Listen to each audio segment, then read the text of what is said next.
विधवा के दरवाजे पर आए 3 साधु। एक समय की बात है, एक छोटे से गांव में एक विधवा महिला अपने छोटे बेटे के साथ अकेली रहती थी। उसका नाम था सीता। पति के निधन के बाद उसने कठिन जीवन जिया।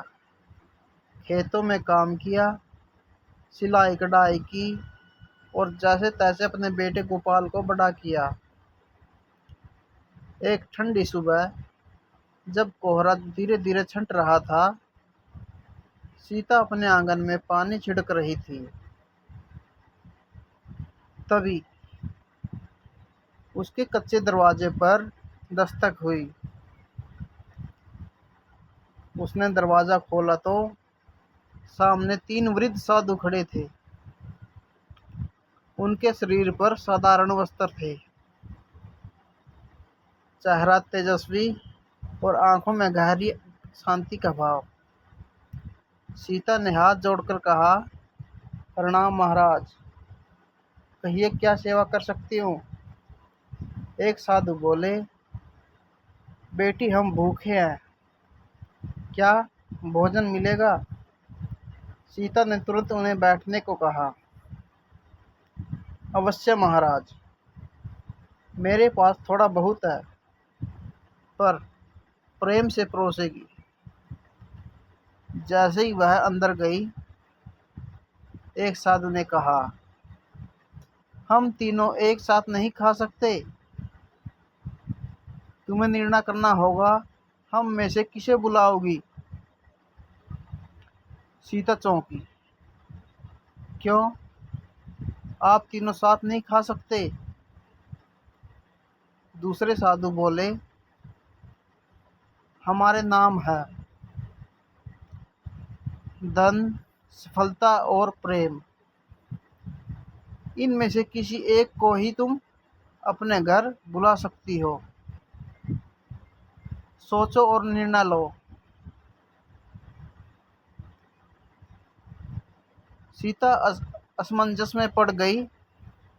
वह भीतर गई और अपने बेटे से सलाह ली। गोपाल सोच में पड़ गया।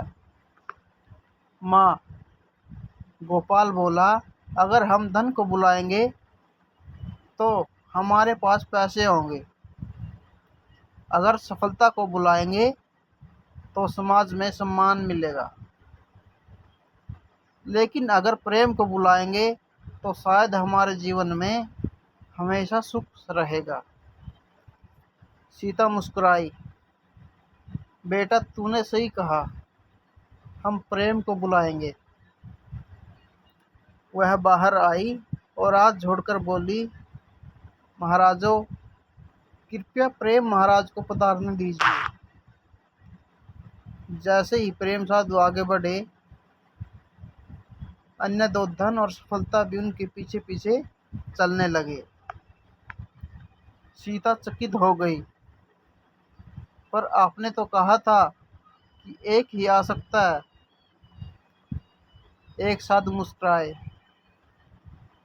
बेटी, जहाँ प्रेम होता है वहाँ धन और सफलता स्वयं चले आते हैं। सीता ने तीनों साधुओं को प्रेम पूर्वक भोजन कराया। वे आंगन में बैठकर हर निवाले के साथ आशीर्वाद देते रहे। भोजन के पश्चात वे उठे और बोले, सीता, तूने आज सच्चे अर्थों में जीवन का मर्म समझा है, इसलिए हम तुझे वरदान देंगे। सीता हाथ जोड़कर बोली, मुझे तो आप सबके चरण छूने का सौभाग्य मिला, यही बहुत है। साधु बोले, नहीं, तू कुछ मांग। सीता ने कुछ सोचकर कहा, यदि मुझे कुछ देना ही है तो मेरे बेटे को ऐसा ज्ञान दो कि वह जीवन भर सच्चाई, दया और प्रेम से जीवन जिए।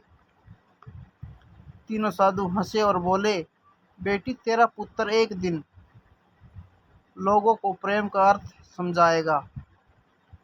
वह अंधकार में भी उजाला खोजेगा।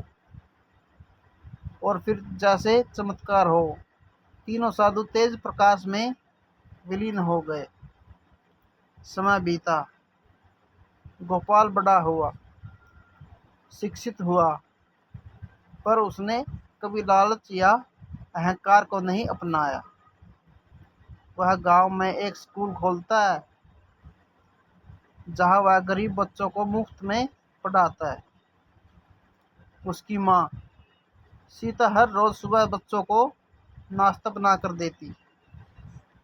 गोपाल के स्कूल में एक दिन एक प्रसिद्ध पत्रकार आता है, और जब वह गोपाल की सादगी देखता है तो टीवी चैनलों पर उसकी चर्चा होने लगती है। एक इंटरव्यू में गोपाल से पूछा गया, आप इतने बड़े अवसर छोड़कर गांव में क्यों रह गए? गोपाल मुस्कुराता है, क्योंकि एक बार 3 साधु मेरे घर आए थे और उन्होंने मुझे बताया था कि जहाँ प्रेम है वही असली धन और सफलता होती है।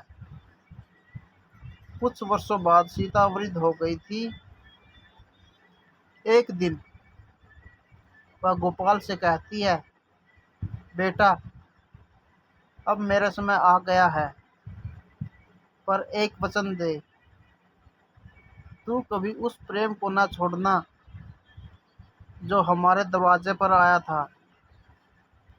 गोपाल ने माँ का हाथ थाम लिया। माँ, तूने ही सिखाया कि प्रेम सबसे बड़ी शक्ति है। मैं उसे कभी नहीं छोड़ूंगा। और उस रात सीता साथी से स्वर्ग सिधार गई। सीता की मृत्यु के बाद गांव में एक परिवर्तन आता है। गोपाल गांव को शिक्षा, सेवा और मानवता का केंद्र बना देता है। हर वर्ष वह एक उत्सव करता है, प्रेम पर्व, जिसमें लोग अपने द्वार खोलकर अनजान मेहमानों को प्रेम पूर्वक भोजन कराते हैं।